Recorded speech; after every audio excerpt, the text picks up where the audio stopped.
Alors, on aimerait remercier premièrement le Publix de nous accueillir ce soir. Alors, vous avez remarqué qu'on change complètement de formule pour le party de Noël du CEF.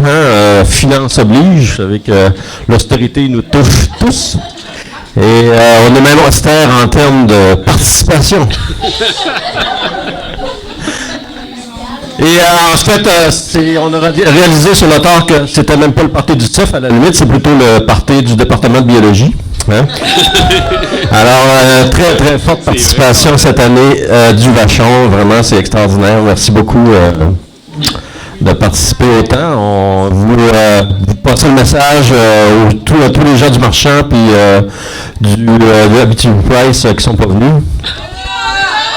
Ah, ils sont là! Ah, OK, on a pas marqué. Ah, ouais, on a une participante ici et on a trois personnes du Abitibi Price. Et qu'est-ce qu'on a du marchand? On a juste une personne du marchand. Excusez, il faut que je tienne absolument le fil du micro. Et encore une fois, c'est l'austérité. Le chronomètre. Ah oui, OK, il y a des petites annonces. Les petites annonces, on avait préparé un petit programme. Donc, tout le monde a pris sa... Il faut se trouver des niaiseries à dire. Tu veux-tu le mien? Tout le monde a pris sa petite bière, c'est correct. On a commandé de la bouffe. Vous savez que vous pouvez commander de la bouffe. Demandez au waiter, il va tout vous expliquer comment ça marche. Il y a Boston Pizza en haut si vous voulez une grosse pizza. Il y a 48 ailes de poulet qui s'en viennent. Et à partir de 21h, si on a bien compris, il va y avoir une séance de karaoké. Je ne sais pas si c'est de ce côté-ci ou c'est de l'autre côté là-bas. C'est de ce côté-ci, donc ils vont mettre un meilleur animateur pour le karaoké. Les petites annonces aussi, pendant qu'on a du monde du CEF, on fait des petites annonces. Alors, n'oubliez pas qu'il y a notre colloque du CEF. Cette année, on a un colloque du CEF malgré l'austérité, mais c'est vous autres qui le payez. Avant, c'était le CEF qui payait. Moi et Natacha aussi, encore une fois, à cause de l'austérité, on organise un colloque R pour faire un peu d'argent. Et donc ça va être un colloque, le plus grand colloque francophone en Amérique du Nord sur R. Donc, si vous travaillez beaucoup avec des packages R, vous avez des trucs, répondez à notre appel de conférence. C'est présentement, vous avez jusqu'au 15 janvier pour nous soumettre une proposition de conférence ou d'affiche. Puis le troisième truc, c'est qu'on va avoir notre Assemblée générale des étudiants au mois de janvier, le 20 janvier. Puis on a booké avant-hier une conférence avec un conférencier de prestige apparemment, je ne le connais pas, qui s'appelle Francis Souaillard. Peut-être que les gars, tu pourrais m'aider à prononcer son nom. C'est quoi son nom? Francis... Il va revenir. Zviers, OK. Sa conférence, ça va être Event Attribution de Emerging Science of Attributing. J'ai rien compris, mais ça a l'air bien intéressant. Causes to Extreme Events. OK. Voilà, alors les 180 secondes, on y est. Alors, c'est notre gros concours party de Noël à tous les ans. Donc, c'est la 3e année qu'on organise ça. Vous pouvez voir les 2 années précédentes sur CEF TV. Il n'y a pas CEF TV. Il y a plein de matériel intéressant. Donc, vous aurez compris que pour nous, c'est la petite pratique du CEF, qui est une prémisse qui vous permet de vous pratiquer pour aller plus loin. On est ambitieux, on a beaucoup d'ambition pour les étudiants qui sont au CEF. Donc, l'idée, c'est de vous envoyer ensuite peut-être aux 180 secondes facultaires, aux 180 secondes de l'Université Laval, puis peut-être aussi, si vous gagnez, donc c'est des étapes à franchir.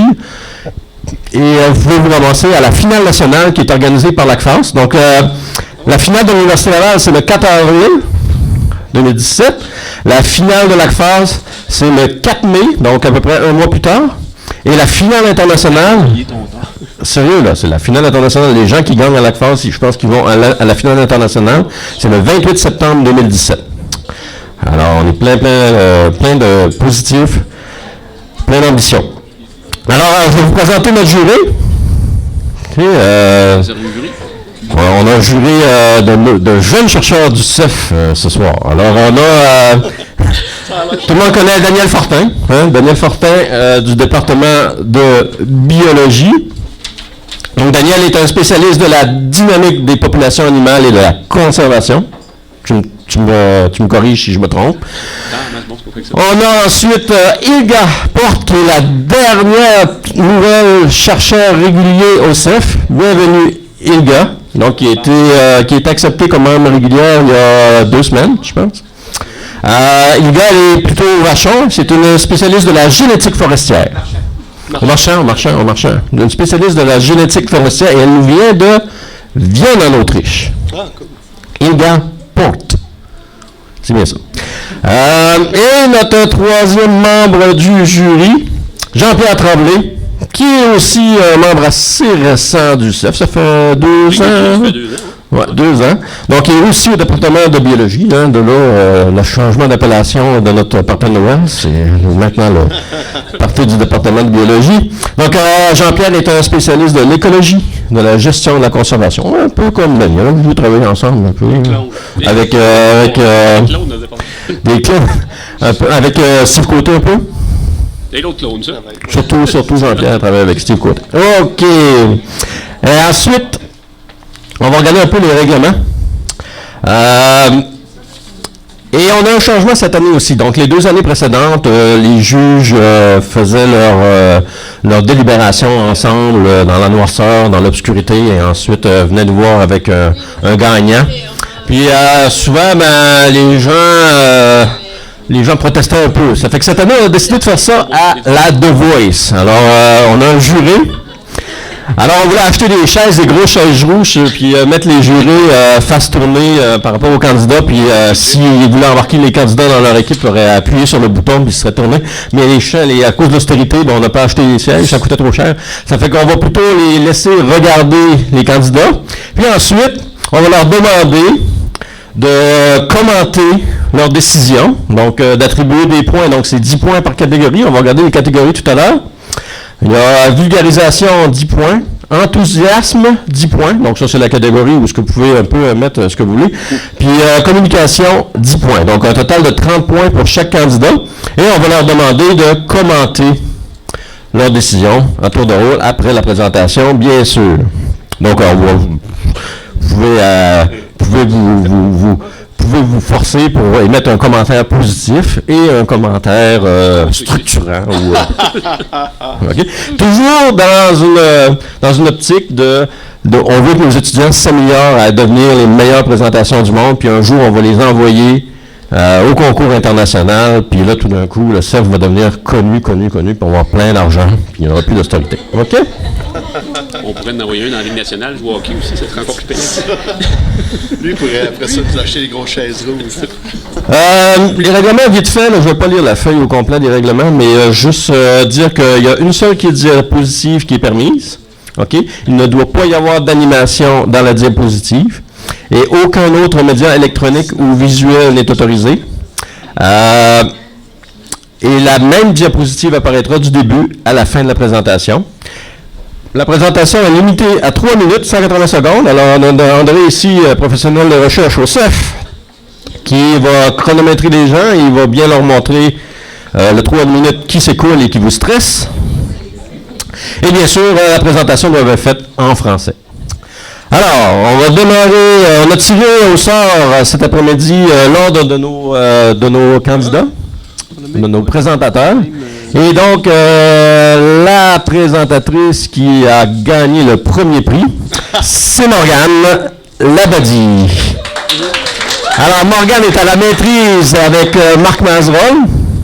Et sa présentation, on va installer sa présentation. Si c'est déjà fait, on est tout prêt. Réponse de la grenouille des bois. Là, je te fais sauver au moins 15 secondes sur ta présentation. Là, je vais dire le titre. Réponse de la grenouille des bois sur l'ouverture de la canopée et des effets à retardement sur le stade juvénile. Alors, je te laisse le micro, puis tu dis à André quand est-ce que tu es prêt. OK. Tu je prends vais comme tenir ça. le papier Comme ça, ça. en fait. Ouais, OK. Tout le monde m'entend? OK, c'est bon. Je suis prête. Ok, bonjour, donc je me présente, je m'appelle Morgane Labadie, donc je suis à la maîtrise et je vais vous présenter une partie de mes résultats de maîtrise. Donc le cycle des amphibiens est l'un des plus impitoyables défis de survie et de développement, mais aussi d'adaptation d'adaptation pour le monde animal. En effet, on va passer donc d'œufs à des juvéniles de grenouilles des bois en plusieurs stades au fur et à mesure du temps. Or, l'exploitation forestière, en détruisant et en fragmentant l'habitat, va occasionner des changements dans les habitats qui sont autant aquatiques que terrestres. Dans ce contexte-là, mon projet d'étude visait à comprendre l'impact de l'exploitation forestière sur le développement larvaire. Donc le développement larvaire, c'est du stade de tétard jusqu'à la juvénile de grenouille des bois, sur une espèce d'amphibien en particulier qui est la grenouille des bois. Pourquoi la grenouille des bois? Parce qu'elle a un cycle de vie qui est particulier, c'est-à-dire qu'elle va vivre seulement sa phase larvaire dans l'eau, sinon tout le reste de sa vie, elle va le passer en forêt. Ce qui fait qu'elle va être fortement impactée autant par les changements qui vont se passer dans le milieu aquatique que terrestre. Donc dans ce contexte-là, j'ai mis en place des bassins dans la forêt et j'ai fait varier des paramètres. Donc soit qui était la canopée, qui était soit fermée, donc c'est-à-dire qu'on avait des arbres au niveau de mes bassins, soit une canopée qui était ouverte, donc c'est-à-dire comme si vous aviez une exploitation forestière au niveau de mes bassins. Et après, une variation, le deuxième paramètre qui variait, c'était l'hydropériode, qui est la variation du niveau d'eau dans le milieu naturel. Donc moi, soit il était plein, soit à moitié pour le niveau d'eau dans mes bassins. J'ai obtenu 2 résultats significatifs. Le premier, c'est que quand la canopée est ouverte, donc c'est-à-dire sans arbre, avec un niveau d'eau qui est à moitié dans mes bassins, on observait un développement larvaire, donc c'est-à-dire le temps que va passer chaque individu dans le milieu aquatique qui était plus court. Et le juvénile de grenouille des bois, donc l'individu qui sortait, qui était en grenouille, était plus petit en taille et en poids par rapport à un cycle normal. Sinon, on avait un autre résultat qui était qu'en canopée fermée, avec un niveau d'eau à moitié, on avait un développement larvaire qui était plus long et on avait des individus par contre qui étaient plus gros en taille et en poids. En quoi c'est intéressant? Parce que comme je vous l'ai dit précédemment, la grenouille des bois vit presque exclusivement en milieu terrestre. Donc, le fait que c'est intéressant de savoir quelle est la meilleure stratégie afin de survivre. Donc, est-ce qu'il faut se passer moins de temps dans le milieu aquatique, mais être plus petit à la sortie quand on va vivre en milieu terrestre au début de sa vie? Ou est-ce qu'à l'inverse, il faut passer plus de temps dans le milieu aquatique, mais être plus gros dans le milieu terrestre? Donc, c'est la question à laquelle je devrais répondre. Merci Morgane, merci. Le micro fonctionne bien quand même, oui. OK. Alors, reste avec nous pendant que nos juges vont délibérer vite. Et on va leur demander de prendre le micro qui est devant eux. On va commencer par... Quel qui est prêt? Qui est prêt? Ouais, les gars, elle a l'air super prête. Non, il faut parler bien dedans, comme ça, pas comme ça, ou comme ça, ouais, en tout cas. Alors, les gars, je vais te demander tes commentaires. Prends-le dans tes mains, prends-le dans ta main. Voilà. Merci. On va te donner un peu de fil. Oui, j'aime beaucoup votre présentation et pour moi, quand je suis en train d'améliorer mon français, c'est très bon la connexion entre que vous avez présenté avec votre propre mot et les images, les PowerPoint. Donc, je pense que j'ai compris le message. Merci beaucoup. OK. Ta note? Peut-être un petit peu parler plus fort, quelque chose comme ça, mais c'était... On va monter le volume du micro la prochaine fois. Et ta note? La note sur 30? Non, on les donne... OK, on peut prendre les commentaires, puis on va prendre les notes juste à la fin, puis on déclare à la fin? D'accord, OK, on fait ça comme ça. Ah oui, c'est ça. OK, les commentaires de... Donc, que dire? J'ai trouvé le cadre fort pertinent. J'ai pas compris pourquoi le cadre est croche dans le milieu, par contre. Mais... Je t'agace. Sinon, oui, l'enthousiasme, au niveau de l'enthousiasme, on sentait bien. Peut-être le conseil constructif, connecter davantage avec ton public. Un truc, c'est de s'avancer vers eux autres. Comme si tu allais serrer la main. Puis sinon, au niveau communication, ben, ton message était clair. Tu n'as pas utilisé de mots jargon scientifique. Là. C'était correct, ça, je pense. En tout cas, j'en ai pas détecté. OK, merci Jean-Pierre. Daniel? Ben moi, j'ai trouvé ça très bon. J'ai beaucoup aimé, notamment tes résultats, je les trouve super intéressants. C'est le fun, on ne s'attend pas toujours à avoir des résultats, mais là, c'était assez clair que tu as eu des résultats intéressants. Moi, j'étais un petit peu d'accord que peut-être qu'engager un peu plus ton public pourrait... En fait, j'étais stratifiée à cause du... Ah, c'est sûr. Je pas bouger. Ben, j'avoue que Pierre, moi aussi, m'intimide, donc je te comprends. Fait que pour ce qui est du comment... Parle un peu plus comme ça, là, avec ton micro. Comme ça. Ah, c'est ça. Comme ça. Pour ce qui est le seul... Comme une star. Comme une star. Le seul, peut-être, commentaire... donc, il y avait beaucoup d'aspects positifs sur ta présentation. Négatif, ben c'est sûr que si tu avais travaillé sur le bison, ça serait probablement plus intéressant. Mais ça, on peut pas tout avoir. Faut dire que Daniel, c'est notre monsieur National Geographic. Là. Tous les grands reportages que vous voyez au National Geographic, les gens là qui sont camouflés dans la savane et qui courent après les bisons, après les chèvres de montagne, après les wapitis, là, ça c'est Daniel. Ou non, en fait, c'est les étudiants de Daniel. OK, alors, merci Morgane. On va passer à notre deuxième candidat. J'ai mis ma feuille là-bas.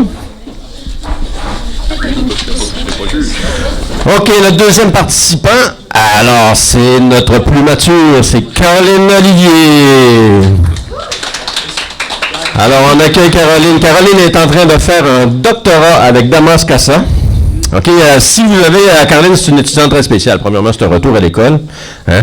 Puis, Caroline, c'est une grande spécialiste de l'Afrique. Elle a vécu plusieurs années en Afrique. Si jamais vous avez des questions sur l'Afrique, ben, vous pouvez demander à Sarah aussi ou à Caroline. Oh, non.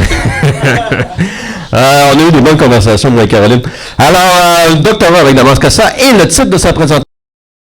Veux-tu que je dise le titre ou tu vas le dire toi-même? OK, je vais le dire, comme ça vous fait gagner 10 secondes, c'est bon. Application d'une approche novatrice et durable pour améliorer l'état de nutrition des adolescentes au Sénégal par l'utilisation de la poudre de feuilles de moringa. C'est bien ça? Alors, je te laisse le micro. Tu peux prendre une grande respiration. Ben, c'est le micro qui me fait peur. Tiens-le bien comme ça, ça va. Avec ton micro. 1, 2, 1, 2. Go! Je vais vous demander de faire un exercice particulier, un exercice imaginatif. Essayez de penser à l'arbre le plus parfait qui pourrait exister en zone tropicale. Alors, je vais vous aider un petit peu. Par exemple, cet arbre-là, il serait nutritif, il serait protecteur et il serait surtout purifiant. Cet arbre-là aurait des racines qui pourraient, par exemple, servir à mettre dans vos plats des épices. Si on monte un petit peu haut dans l'arbre, les fleurs pourraient servir tout simplement à agrémenter la salade. Ce serait tout à fait mangeable. Les gousses, quand on les fait cuire un petit peu, seraient délicieuses en légumes aussi. Si on continue encore avec cet arbre-là que vous imaginez, on pourrait utiliser l'écorce pour nous protéger contre des petites blessures. On continue encore. Les graines, c'est peut-être sa particularité principale, qui est la plus connue, qui n'est pas notre sujet. Les graines pourraient être utilisées comme une huile très fine, qui est très appréciée en cuisine. Mais en plus de ça, ces graines-là, si on les transforme en poudre, on arrive à faire floculer l'eau la plus turbide qui existe à presque 95%. J'ai pas fini. On arrive aux feuilles, évidemment. Les feuilles, gramme pour gramme, vaudraient plus de vitamine C que l'orange, plus de vitamine A que la carotte, plus de potassium que la banane, plus de protéines que le lait. Et en plus de ça, elles auraient tous les acides aminés essentiels que l'humain n'est pas capable de produire par lui-même. Vous allez me dire, petite madame, retourne dans ta cuisine. Hein? Parce que ça, on appelle ça un miracle. Mais justement, dans la littérature scientifique, même scientifique, on la surnomme « the miracle tree », l'arbre de vie. Et depuis plusieurs années, depuis une trentaine d'années, on est en train de faire des études scientifiques assez intéressantes à ce sujet-là. Reste que notre arbre, pour pouvoir arriver à ce niveau-là, a quand même des particularités, c'est-à-dire qu'il a un secret. Ses racines tubéreuses et puis son bois contiennent beaucoup d'eau, est capable d'emmagasiner longtemps l'eau, donc il survit dans des zones très sèches. Mais notre arbre, malheureusement, il n'est pas parfait. Comme vous voyez, mon petit dessin ici, là, il est laid. c'est un arbre qui est pas beau. Il fait pitié, puis il fait vraiment pitié. C'est-à-dire qu'il est petit, il y a un tronc qui est mince, il y a des gousses qui sont très longues, qui font pendre ses branches. Et il fait pitié comme un petit chien miteux qu'on aime d'amour.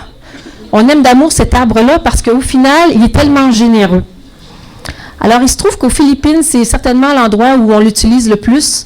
On en trouve partout dans les marchés. Il me reste 15 secondes. Finalement, mon étude à moi porte sur les adolescentes qui pourraient... Je suis capable de continuer. Je vais quand même finir. On vise à pouvoir vérifier si l'apport de nutrition pour les adolescentes au Sénégal pour améliorer leur état nutritif. Et si aussi, en tant que bonne forestière, il faut que j'aille ma place un petit peu dans sciences forestières, c'est-à-dire d'amener aussi, de vérifier si on peut amener l'agroforesterie dans les villages pour amener l'arbre directement dans les maisons. Merci, au revoir.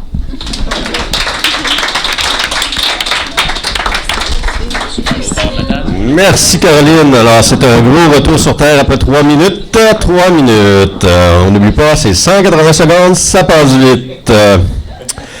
Alors, pour les juges, si vous voulez, j'ai un truc pour vos commentaires plus... si c'est des commentaires constructifs, vous pouvez les dire à haute voix. Mais si c'est des commentaires négatifs, vous pouvez faire comme Martin et Matt dans un épisode des Beaux Malaises. Vous prenez une chaussette, vous faites ça comme ça. Puis là, vous pouvez faire n'importe quel commentaire négatif. Puis c'est comme si c'est pas vous qui parliez. Vous pouvez dire, par exemple, toi, ta présentation, c'était vraiment long, là, tu sais. Juste un truc comme ça. Alors, ça vous donne le temps de terminer la compilation de vos notes. Hein. On comprend que 10 plus 10 plus 10, c'est long à additionner. Alors, est-ce qu'il y en a un qui est prêt? Alors, Daniel a l'air prêt. Alors, Daniel, vas-y. Ben, moi, j'ai trouvé que l'enthousiasme était là. D'ailleurs, j'ai donné un beau 10 pour l'enthousiasme. Par contre, peut-être ça a pris un petit peu de temps à tomber dans l'étude que vous êtes en train de réaliser spécifiquement. Donc, ce serait peut-être le point négatif aussi. Mais j'ai trouvé ça super intéressant. Puis, ce qui est le fun avec des présentations comme ça, c'est lorsqu'on apprend. Puis, moi, j'ai appris beaucoup. Je n'étais pas convaincu, par contre, de la description de la laideur de l'arbre. Moi... je sais pas. C'était pas si mal, c'est ça. Mais bon, très bien, merci. Jean-Pierre. Oui, moi, je suis un gros fan des chiens battus. Donc, s'il y a un programme d'adoption, là, j'en adopte un de tes arbres. Je suis convaincu. Je suis pas sur le piton. Vraiment, au niveau enthousiasme, c'est génial. Puis, c'est ça, même commentaire. Là, laisser emporter par ton enthousiasme, parce que je vais pas... je ne vais pas te taper dessus pour ça, c'est bon. J'adore l'enthousiasme et la passion. Mais bon, ça ne t'a pas permis d'en connaître autant sur les tenants aboutissants de ton projet. C'est ça, hein? Mais c'est pas grave, maintenant on connaît l'arbre, puis on veut en savoir plus sur ton projet. Fait que ça marche. Caroline a pensé que 180 secondes, c'est 6 minutes. Elle a fait 20 fois en 3 minutes, mais ici, devant tout le monde, il faut le temps se compresse. Ilga. Oui, j'ai le même commentaire, mais je veux ajouter quelque chose aussi. Peut-être il y a plus des images sur cette PowerPoint, c'est possible, parce que on n'a entendu pas toutes les images, les jokes, les cartoons à voir dire dans cette image. Peut-être. C'est sérieux. Je sais pas. Tu réponds aux commentaires? Oui, mais c'est des images très sérieuses qui servent sur le terrain. OK. Oui. Mais je prends attention plus de la... trop de place oui. par rapport aux commentaires. Le cartoon, je me parle des comics, je n'ai pas dit le comic, mais le cartoon comme dessin, pardon. Okay. C'est l'autre mot en anglais comme en français, c'est pas le comic. Oui, et le temps, c'est la même chose, oui. Mais j'ai l'enthousiasme, définitivement, des points. Merci pour engager l'audience, le public dans la première minute déjà. Merci. OK, merci Caroline. Le monde met l'applaudissement pour Caroline. On va accueillir notre troisième candidat. On a eu Caroline Olivier et maintenant on a Olivier Villemer-Côté qui fait sa maîtrise avec Jean-Claude Ruel et qui va nous parler de l'analyse du développement du tuya occidental en plantation au Bas-Saint-Laurent. C'est bien ça? On change la diapositive. C'est bien ça. On est prêt? On prend une grande respiration. Tu as le droit à prendre le temps que tu veux avant de commencer. Tu donnes ton signal à André quand tu es prêt. Parfait.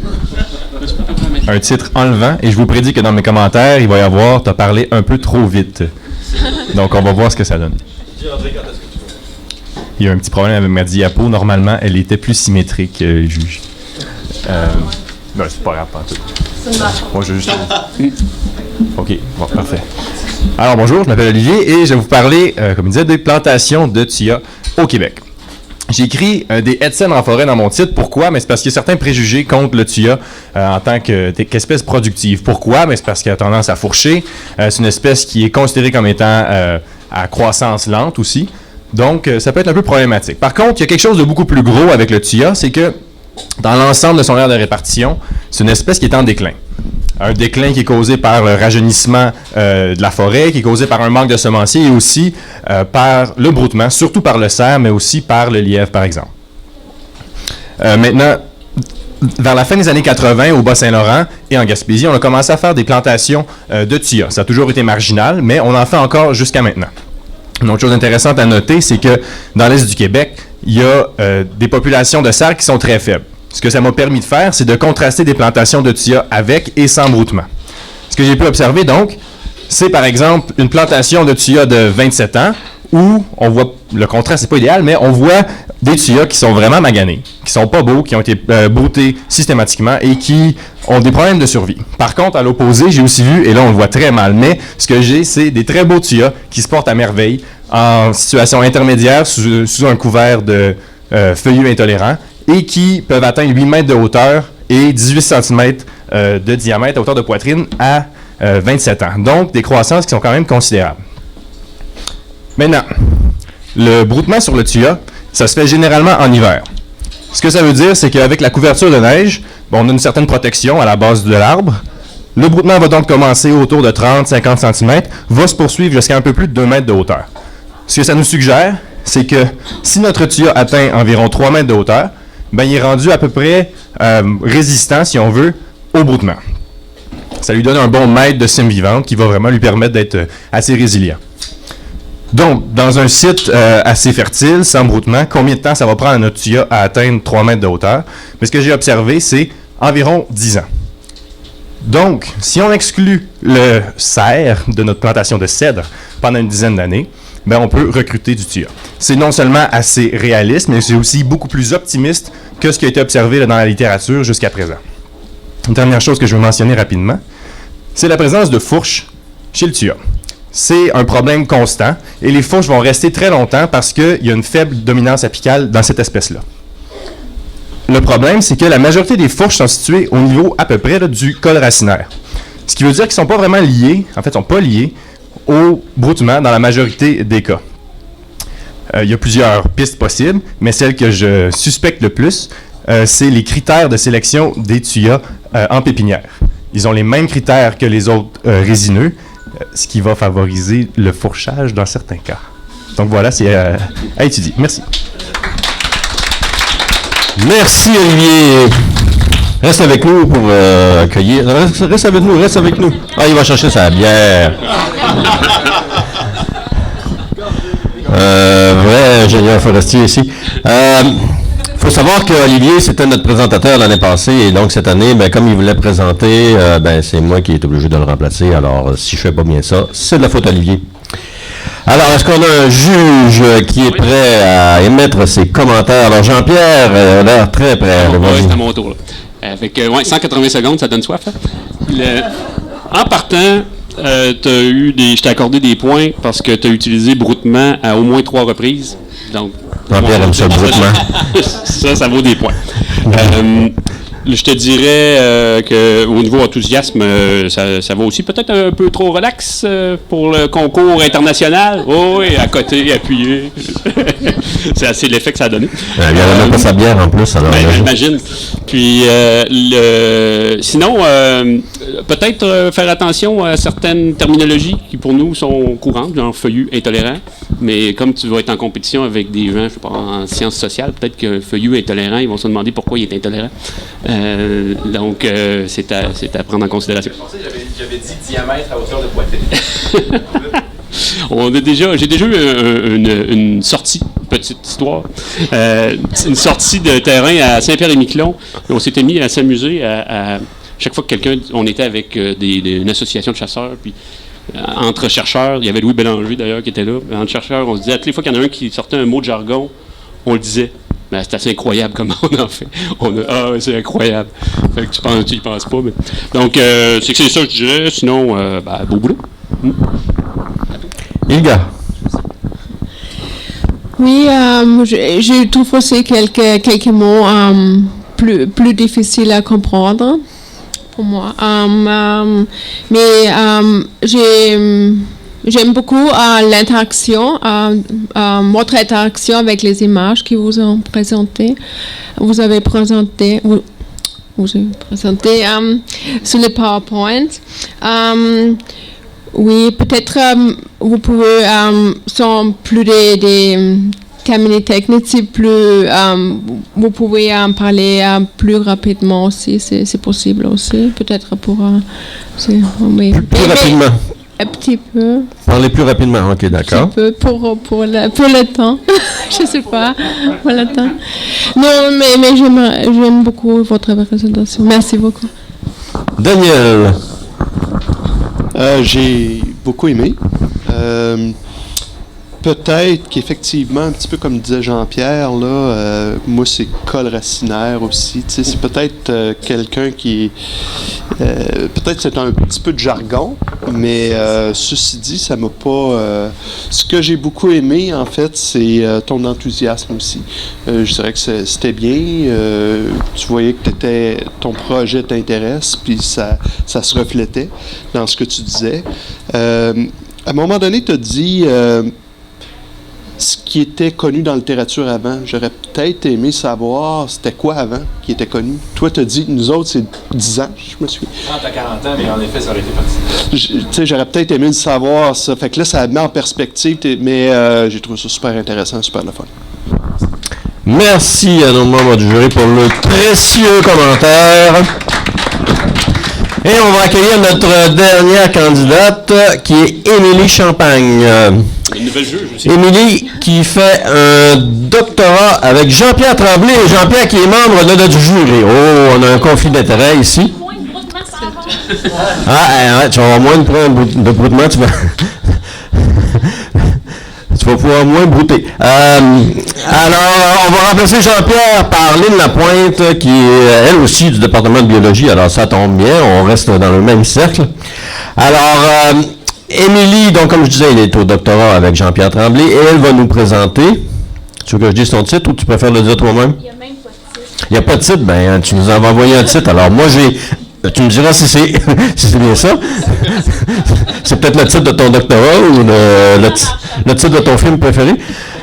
Influence des associations plantes-plantes sur la susceptibilité au broutement par les grands herbivores. Jean-Pierre, il doit aimer ça, il y a le mot broutement dans le titre.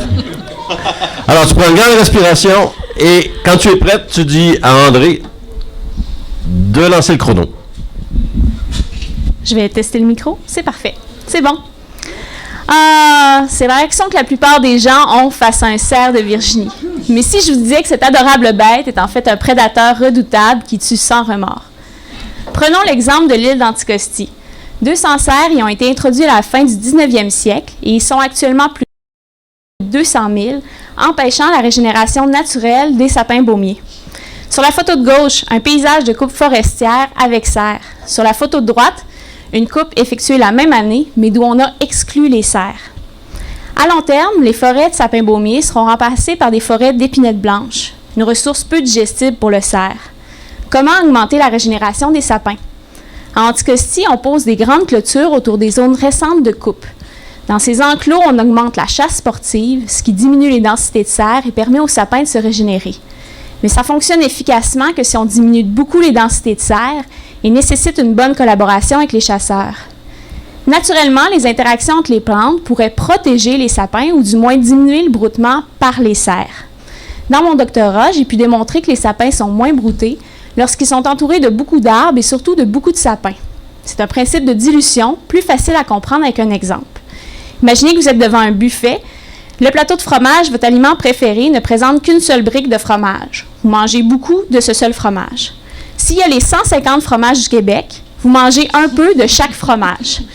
Le cerf va donc consommer un peu de chacun des sapins qui est présent.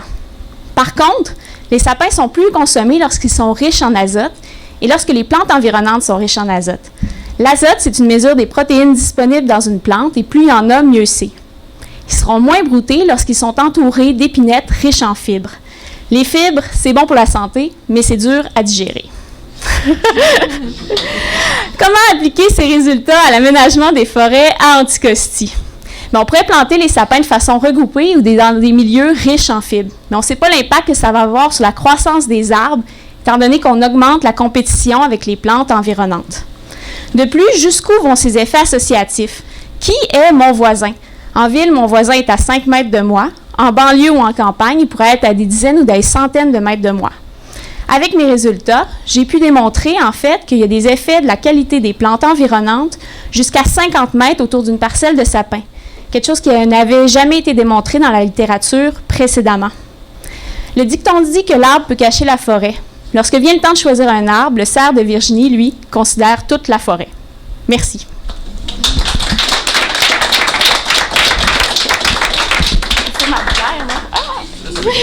Reste avec nous. Émilie. Jean-Pierre, as-tu compté le nombre de fois qu'il y avait le mot brouté dans sa présentation? Non, j'ai arrêté depuis quelques années. OK. Moi, j'ai... Abroutissement. Moi, j'ai compris qu'il fallait brouter son fromage, mais je pense que j'écoutais pas. Bon, Daniel rigole, alors il a l'air prêt. Daniel, es-tu prêt à y mettre tes commentaires? Mets ton micro bien en face, là, Daniel. Pratique-toi, toi aussi. Là. Bien comme ça, là. C'est bon, ça? Ouais, ça, c'est mieux. Non. Laisse-toi pas déranger par le petit ciment, là, ça, c'est pas important. Émilie, je connaissais déjà un petit peu ton projet, mais je pense pas que je sois biaisé comme juge, par contre, mais je fais partie de ton comité. Donc, c'est sans surprise que j'ai su que tu travaillais sur ce thème-là. Ceci dit, j'ai trouvé ça super pertinent, tous tes exemples, puis la façon de simplifier un peu le problème, puis de le rendre avec des exemples de notre vie quotidienne. Donc, j'ai trouvé ça super bon de cette façon-là. Qu'est-ce que je pourrais bien trouver comme aspect amélioré? Toi aussi, tu devrais travailler sur le bison, je pense. Fait que, sinon, ça va très bien. On a une compétition ici entre le broutage et les bisons. Vendredi, dans mon séminaire, il y a une photo de bison. Bon, là, tu vas gagner des points. Vendredi. Mais c'était super bon. Lynn. Oui, c'était très bon. C'était très enthousiaste. Je t'avais déjà entendu dans des présentations. Moi, j'aurais aimé ça voir un peu de résultats sur tes images. Évidemment, il aurait fallu réduire un petit peu le petit cerf au milieu, là, mais voir peut-être une petite figure. Mais sinon, c'est ma seule critique. Sinon, c'est très clair, c'est très bien vulgarisé. L'image avec le fromage est géniale. Merci. Les fromages du Québec. Merci. Non. Oui, merci beaucoup. J'aime aussi beaucoup votre présentation. Oui, je suis d'accord avec tous les points. Aussi, peut-être j'ai aussi quelques images, quelques dessins, des résultats, quelque chose différent comme les photos, peut-être une image, comme quelques cartoons ou quelque chose comme ça. Vous avez dessiné pour expliquer votre résultat. Oui, en effet, c'est très très beau. Merci. D'accord, merci les gars. Alors, merci Émilie. Alors, on va donner un petit 5-10 minutes à nos juges pour délibérer. On va continuer à siroter nos bières et à manger nos ailes de poulet. Puis on va revenir dans 5-10 minutes quand les juges vont être prêts à rendre leur verdict. OK, vous m'entendez? Caméra est on. Bienvenue à CFTV. Mon micro marche plus? 1, 2. Ah oui, bien sûr. Il faut le prendre, il faut le serrer par les ouïes, comme mon père me faisait quand j'étais jeune. Alors, nos juges ont fini leur délibération et c'est Daniel qui va être leur interlocuteur et qui va annoncer le gagnant du 180$ pour 180 secondes. Donc, pour vous donner un indice, il s'agit de quelqu'un qui n'a pas travaillé sur le bison. Ensuite, ça fait au moins 4 candidats. Quelqu'un qui a essentiellement eu des notes presque parfaites partout. D'ailleurs, tout le monde a été coté très, très haut. Donc, ça jouait entre le 8 et le 9 à peu près systématiquement. Est-ce qu'on a une décision à l'unanimité? Ah, absolument. J'ai pas regardé. On va le savoir la semaine prochaine, c'est bon, c'est pas On a grave. une sommation qui rend les choses plus élevées pour une personne que les autres. D'accord, c'est ça Et qui est cette d'abord. personne-là, c'est Émilie Champagne. Émilie Champagne, Émilie, viens nous rejoindre en avant. Et on vous l'a pas dit, mais je pense qu'Émilie, t'es pas à ta première présentation 180 secondes. Ça fait combien de présentations tu fais? C'est seulement la troisième, en fait. C'est la troisième. Et je pense que tu avais déjà gagné. Au niveau facultaire, à la faculté de sciences et génie. OK, parmi toute la faculté de sciences et génie, ça fait quand même pas mal de monde. Les 11 personnes. Les 11 personnes qui étaient au concours à la faculté de sciences et génie. Là. Mais c'est ça s'est arrêté au niveau de l'université. Fait que je pense que les autres personnes qui étaient ici ce soir auraient beaucoup de chance à continuer au niveau de l'université, là, définitivement. OK, elle est très gentille, Émilie. Alors, on fait une bonne main d'applaudissements à Émilie encore une fois. Et on n'a pas de chèque à te donner ce soir, mais tu viens nous voir la semaine prochaine, puis on va t'organiser ça, tu vas voir. Je n'oublierai pas. Donna te donnera ton chèque. Bon, écoutez, merci beaucoup. On va vous laisser du temps pour faire ce que vous avez à faire, pour socialiser. Hein, c'est ça qu'on essaie de faire pendant les parties, les parties de centre de recherche. Puis la prochaine activité, c'est le karaoké. Il est quelle heure, non? Il n'y a pas 9 heures. Pas de suite. J'ai pas de suite. Il est 6h20. Donc, dans 2h30, on aura une session de karaoké. Alors, je ne sais pas s'il va y avoir rester encore beaucoup de monde. D'après mon expérience, les gens qui font un doctorat, ça va se coucher vers 7h30, 8h. Daniel, il rit, mais il paraît. Alors, non, Daniel, lui, il travaille à partir de 7h le soir jusqu'à 3h du matin, puis il envoie des mails à ses étudiants à 3h du matin. Il y a une bonne réputation pour ça. Alors, bonne soirée tout le monde. Puis ceux qui veulent rester pour le karaoké, vous êtes les bienvenus. Nous, on reste au moins jusqu'à 10-11h ce soir, hein, surtout André. Bonne soirée. Merci d'être venu.